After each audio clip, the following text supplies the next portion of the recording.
Hello friends, मैं S के Saini EMAIC group में एक बार और आपका स्वागत है। और आज हम लोग पढ़ेंगे भारत में बैंकिंग संकट, यानी भारत में बैंकिंग संकट का शिकार कैसे हुआ, क्या रीज़न था, इसका हम आज जिक्र करेंगे। हम बता रहे थे कि भारत में बैंकिंग संकट, बैंकिंग क्राइसिस इन इंडिया, यानी हम कह सकते हैं कि पहले जानने का प्रयास करेंगे कि बैंकिंग संकट होता क्या है। बैंकिंग संकट होता क्या है, इसको हम जानने का प्रयास करेंगे। साधारण सी बात है कि बैंक जनता के जमा के आधार पर बैंक साख का निर्माण करता है, यानी अमाउंट की मात्रा, यानी कैश मुद्रा की मात्रा, नगद की मात्रा जितना ही ज़्यादा बैंक के पास जमा होगा, बैंक उतना ही ज़्यादा क्रेडिट साख का निर्माण करता है। यानी हम कह सकते हैं कि बैंक से लोगों के पैसे अपने पास जमा करता है और जमा पैसे को ज़रूरतमंद व्यक्तियों को या ज़रूरतमंद संस्थाओं को ऋण प्रोवाइड कराती है, लोन प्रोवाइड कराती है, फाइनेंस करती है। यानी एक तरफ से जनता से छोटी छोटी जमा राशियां बैंक अपने पास इकट्ठा करती है और दूसरी तरफ ऐसे ज़रूरतमंद व्यक्तियों को ये पैसे उनको प्रोवाइड कराती है, उनको फाइनेंस करती है ताकि ये अपनी आवश्यकता की पूर्ति करें। और बैंक इनको ये वचन देता है, बैंक आम जनता को ये वचन देता है कि जब भी आपको पैसे की ज़रूरत पड़े, आप मेरे यहाँ बिना किसी सूचना के आप पैसे प्राप्त करने बैंकिंग आवर के समय आ सकते हैं। मैं आपको रुपए देने का वचन देता हूं। लेकिन इसमें क्या होता है, बैंक्स का एक रूल होता है कि जो पैसे इनके पास जमा होते हैं उस पैसे का कुछ भाग अपने पास कैश रूप में रखना अनिवार्य होता है, क्योंकि ये भी जान सकते हैं कि जितने लोग बैंक में पैसे जमा करने वाले होते हैं वो सभी लोग एक बैग पैसे लेने के लिए नहीं आते हैं, ताकि बैंक भी जानता है, जनता भी जानती है। तो बैंक ये जानती है कि अगर 1000 लोग हमारे पास पैसे जमा किए हैं तो एक दिन में बैंक में बहुत ज़्यादा कस्टमर आ सकते हैं, 100-200 आ सकते हैं। तो उतनी हम अपने पास जो शेष, जो कैश रिजर्व रेशियो के रूप में अपने पास रखे हैं, हम उस पैसे से इनकी मदद कर सकते हैं, इनका भुगतान कर सकते हैं। तो इस तरह से बैंक अपनी जमा राशि से कई गुना अधिक ज़रूरतमंद व्यक्तियों, संस्थाओं को ऋण प्रोवाइड करा देती है, उनको उधार देने का काम करती है। लेकिन कुछ ऐसी स्थितियां उत्पन्न होती है जिनके वजह से अगर ये सभी लोग अपने पैसे मांगने बैंक आ जाते हैं, सभी लोग अपने पैसे लेने के लिए बैंक आ जाते हैं, तो बैंक्स क्या करता है, इनको एक साथ पैसे प्रोवाइड नहीं करा पाता है, पैसे नहीं दे पाता है, जिससे इस जनमानस में एक अविश्वास उत्पन्न हो जाता है, बैंक के प्रति एक संदेह उत्पन्न हो जाता है, जिसके वजह से लोग अपने पैसे बैंक्स में जा कर के लाइन लगा कर के लेना शुरू कर देते हैं कि हमारे पैसे आप दे दीजिए। तो अगर इस तरह से सभी जनमानस अपनी जमा धनराशि बैंक के पास से लेना शुरू कर दें तो बैंक के पास जो छोटा मोटा कैश रखा रहता है वो धीरे धीरे समाप्त हो जाता है।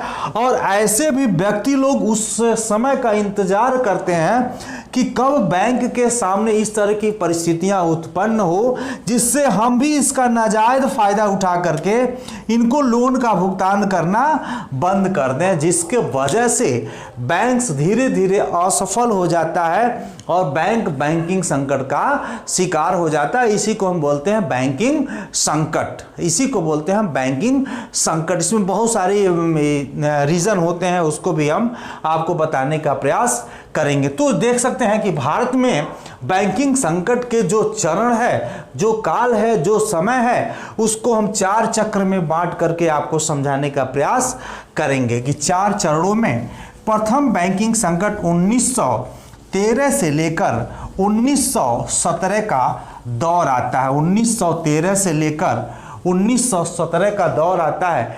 इस 1913 और 17 के बीच में 87 बैंक फेल होते हैं। 87 बैंक्स बैंकिंग संकट का शिकार होते हैं। ये दौर कौन सा था?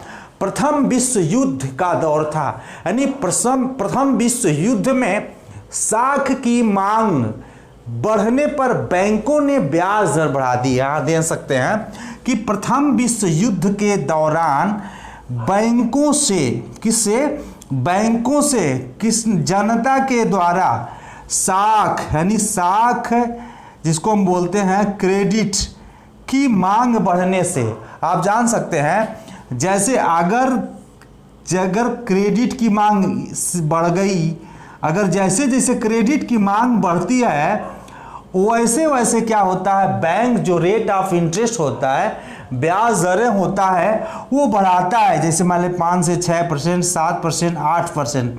तो जैसे जैसे बैंक से इस क्रेडिट साथ मुद्रा की मांग बढ़ती है वैसे वैसे बैंक्स क्या करता है, उसके रेट ऑफ इंटरेस्ट को बढ़ाता जाता है। स्वाभाविक है, जब किसी वस्तु की मांग ज़्यादा होती है तो उस वस्तु की कीमत ज़्यादा होती है, कीमत बढ़ने लगती है। लेकिन जैसे ही किसी वस्तु की मांग कम हो जाती है तो उस वस्तु की कीमत भी कम हो जाती है। तो यही मैं बताया, प्रथम विश्व युद्ध का एक दौर था जिसमें साख की मांग बढ़ने के वजह से बैंक ने ब्याज दरें बढ़ा दिया। कहने का मतलब है कि बैंक से अगर कर्ज लेने वालों की संख्या ज़्यादा हो और जमा करने वालों की संख्या कम हो तो बैंक्स को ये लगता है कि ज़्यादा से ज़्यादा अगर लोन ले रहे हैं लोग तो उसका ब्याज दरें क्या होती है, बढ़ती जाती है। डिमांड ज़्यादा, मुद्रा का डिमांड ज़्यादा हो जाता है जिससे उसकी जो ब्याज दरें हैं वो बढ़ जाती है।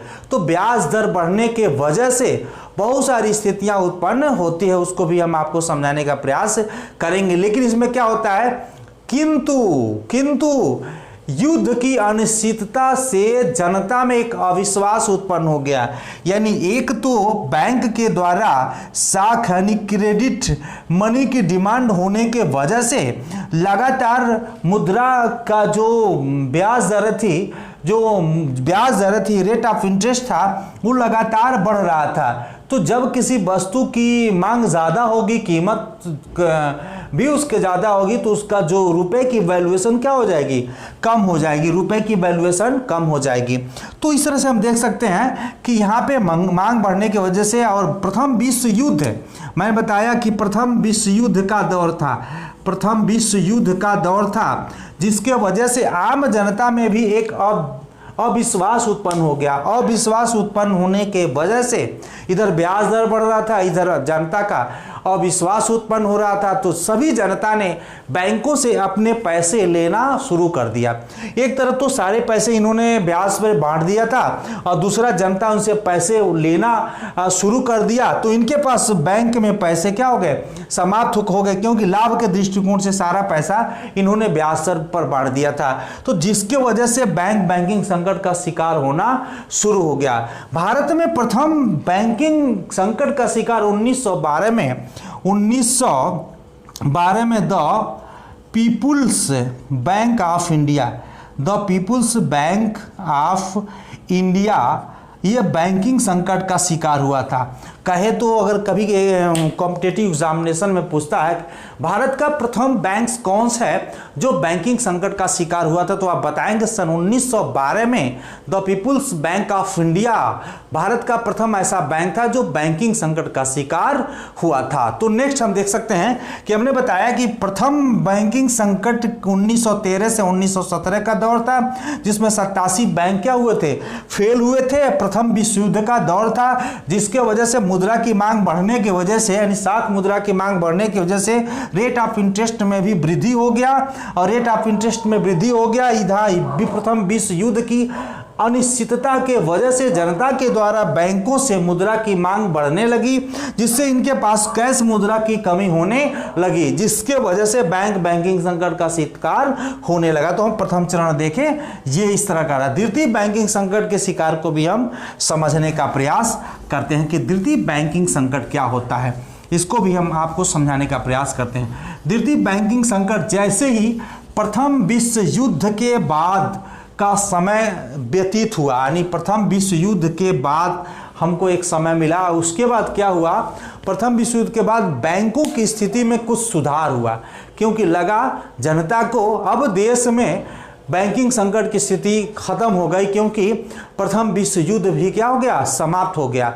तो जनता की स्थिति में कुछ सुधार हुआ और बैंकों की स्थिति में भी सुधार हुआ। और क्या हुआ कि इसमें तेजी तो आई, लेकिन दूसरा कारण क्या होगा, सरकार की मुद्रा संकुचन नीति के सम्मुख अनिश्चितता की स्थिति उत्पन्न हो गई। सरकार की मुद्रा संकुचन स्थिति के सम्मुख अनिश्चितता की स्थिति उत्पन्न होने के कारण 1922 में पुनः बैंकिंग संकट का शिकार हो गया बैंक, यानी बैंकिंग संकट की स्थिति उत्पन्न हो गई। अब मुद्रा संकुचन क्या है हम आपको बताना चाहेंगे, यानी हम कह सकते हैं एक तेजी का दौर था, लोगों में विश्वास के प्रति एक भावनात्मक और विकास बढ़ा। लेकिन हुआ क्या कि सरकार की नीति, गवर्नमेंट ऑफ इंडिया की एक नीति मुद्रा संकुचन, दो चीज होता है, इन्फ्लेशन होता है, डिफ्लेशन होता है। इन्फ्लेशन में मुद्रा की मात्रा बाजार में ज़्यादा हो जाती है, जिसके वजह से मुद्रा का मूल्य जो होता है, मुद्रा की जो वैल्यू होता है वो कम हो जाता है। मैं आपको बता दूं, मुद्रा का कोई मूल्य नहीं होता है, मुद्रा में केवल क्रय शक्ति क्षमता होती है, किसी वस्तु को खरीदने की क्षमता होती है। आप सोच लें कि आपके घरों में 50 पैसे के सिक्के पड़े होंगे, 25 पैसे के सिक्के पड़े होंगे, लेकिन उसके प्रति आपका मोह नहीं होगा, क्योंकि उसमें किसी वस्तु को क्रय करने की क्षमता नहीं है। रुपए तो हैं, पैसे तो हैं, ऐसा नहीं है पैसे का स्वरूप बदल गया है, लेकिन उसमें किसी वस्तु को क्रय करने की क्षमता नहीं होती है, नहीं है, इसीलिए हम उसको क्या करते हैं, अस्वीकार करते हैं। जैसे आप लोग लगता है कि घर के जो वृद्ध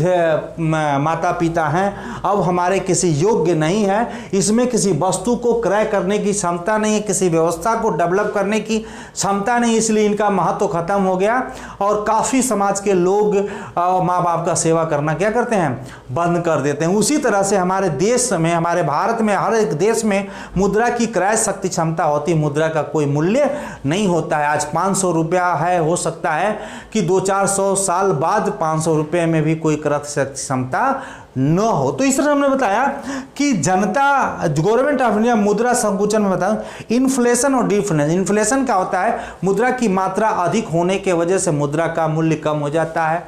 डिफ्लेशन में क्या होता है, मुद्रा की मात्रा बाजार में इतना कम हो जाती है जिसके वजह से मुद्रा का वैल्यूएशन बढ़ जाता है। मैं बता दूं कि जब बाजार में मुद्रा की मात्रा इतनी ज़्यादा हो जाती है जिनके वजह से इन्फ्लेशन होता है, तो government of India credit control के माध्यम से, साख नियंत्रण के माध्यम से, रिजर्व बैंक ऑफ इंडिया और government of India physical policy बना करके, reserve bank of India monetary policy बना करके बाजार से मुद्रा को सोखने का काम करता है। क्रेडिट इंस्ट्रूमेंट्स के अंतर्गत जैसे CRR, repo rate, reverse repo rate, SLR, ये सब बहुत सारे ऐसे टूल्स हैं जो बाजार से पैसे को सोखने का काम करता है। तो इस तरह से इस 1922 में सरकार के द्वारा बाजार से यानी जैसे बाजार में लोगों के पास ऐसे हैं, बहुत सारे ऐसी नीतियों के द्वारा पैसे बैंक के माध्यम से सोखने का काम किया और बैंक के थ्रू क्या कर दिया,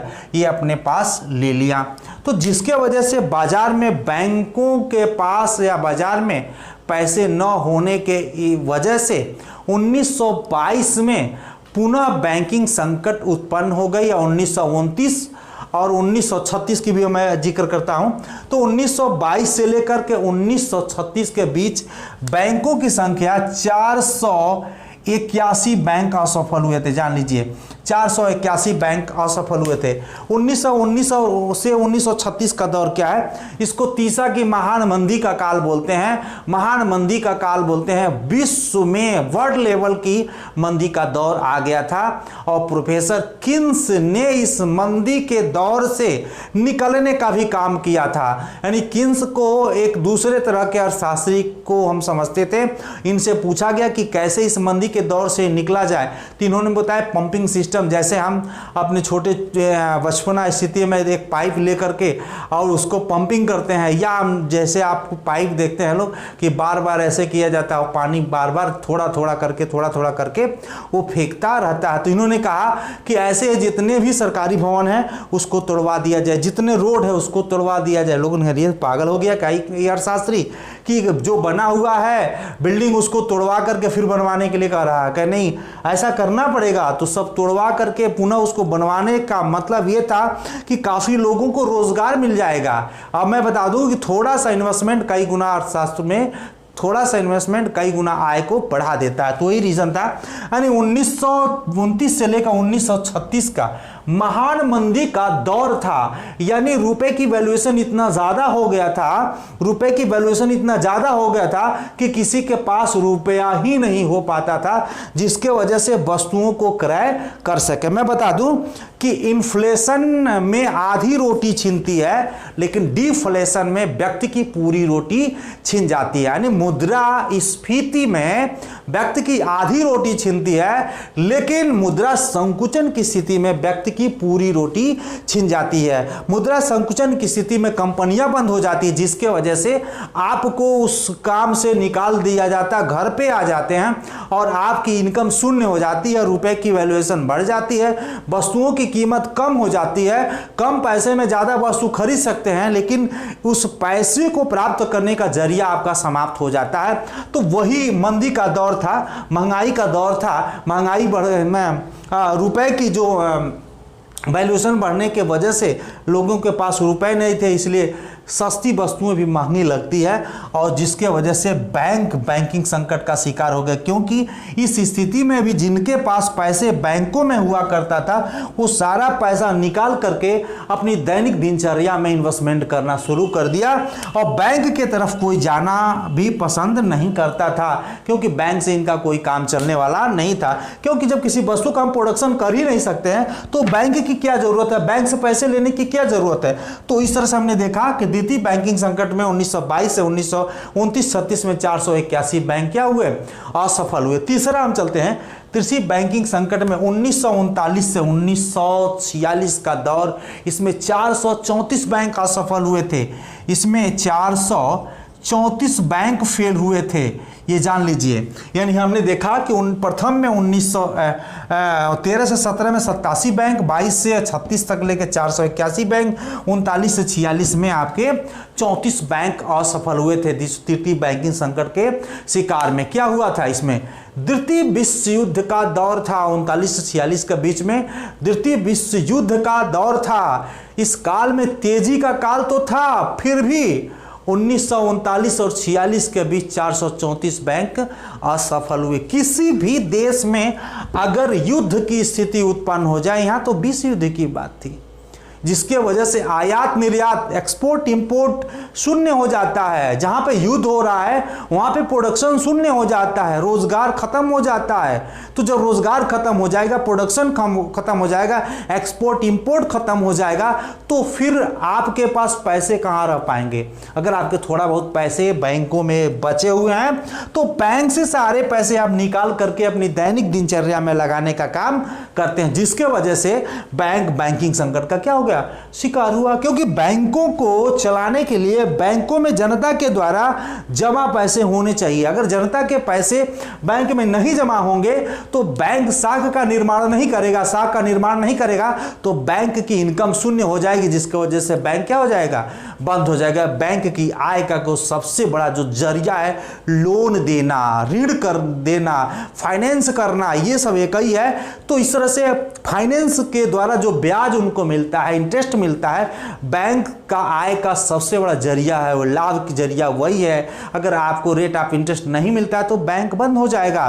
तो इस तरह से हमने देखा कि तृतीय बैंकिंग संकट में जो द्वितीय विश्व युद्ध के वजह से तेजी का काल तो था, लेकिन जहां पे युद्ध की स्थिति उत्पन्न हो जाती है, मैंने बताया प्रोडक्शन बंद हो जाएगा, एक्सपोर्ट इंपोर्ट बंद हो जाएगा। तो सब जब बंद हो जाएगा तो फिर रोजगार भी खत्म हो जाएगा, रोजगार खत्म हो जाएगा, आपकी इनकम खत्म हो जाएगी, इनकम खत्म हो जाएगी तो आपके पास पैसे नहीं रहेंगे। अगर थोड़ा बहुत आपने सेविंग करके रखा बैंक के पास, बोलते हैं यार चलो बैंक से अपने पैसे निकाल दे, सब पैसे निकल जाएंगे, पैसे इसमें जमा नहीं होंगे तो बैंक कैसे चलेगा भाई। अरे भैया आप सब फ्रेश होके अपना पेट साफ कर दो और खाना इसमें फिर रिस्टोर ना करो, खाओ ना करो तो शरीर कै दिन चलेगा, नहीं चल सकता है। शरीर क्या हो जाए, एक समय के बाद धोखा देगा। इसीलिए बैंक भी क्या कहता है, बैंक फेल हो गया। और चौथा है 1947 का बैंकिंग संकट का दौर, भारत में बैंकिंग संकट का दौर, क्योंकि 1947 में भारत और पाकिस्तान के बीच हम एक बंटवारा हुआ, जिससे कुछ भाग पाकिस्तान में चला गया, कुछ भाग हिंदुस्तान में चला गया। इसमें पंजाब तथा बंगाल के बैंकों पे सबसे अधिक बुरा प्रभाव पड़ा था। स्वतंत्रता के साथ साथ देश में विभाजन का भी एक स्थिति 1947 में बन गई, जिसमें पंजाब एवं बंगाल के बैंकों पर सबसे अधिक प्रभाव पड़ता, जिसमें जन धन की भी हानि हुई थी। काफ़ी लोग इसमें मारे गए थे, काफ़ी लोगों के पैसे इधर उधर हो गए थे, जिनके वजह से आयात निर्यात भी बंद हो गया, प्रोडक्शन भी बंद हो गया, रोजगार भी बंद हो गया, जिससे बचे खुचे पैसे बैंक से निकलने लगे और बैंकिंग संकट का शिकार हुआ। 1947 के दौर में 30 बैंक फेल हुए थे। तो आज का इतना ही मैंने बताया कि भारत में बैंकिंग संकट का दौर कैसे कैसे क्या रहा, क्या हुआ। अब मैं नेक्स्ट वीडियो लेके आऊँगा कि बैंकिंग संकट के क्या रीजन होते हैं, उस रीजन को हम बताने का प्रयास करेंगे। आज के लिए इतना ही। अपने दोस्तों और मित्रों के पास इस लॉकडाउन का जो फ़ायदा उठाते हुए मित्रों को मेरी वीडियो को शेयर करें, ताकि ज़्यादा से ज़्यादा लोग देख करके अपने कोर्स को तैयार कर सकें। आज के लिए इतना ही, नेक्स्ट लेकर के हम आएंगे।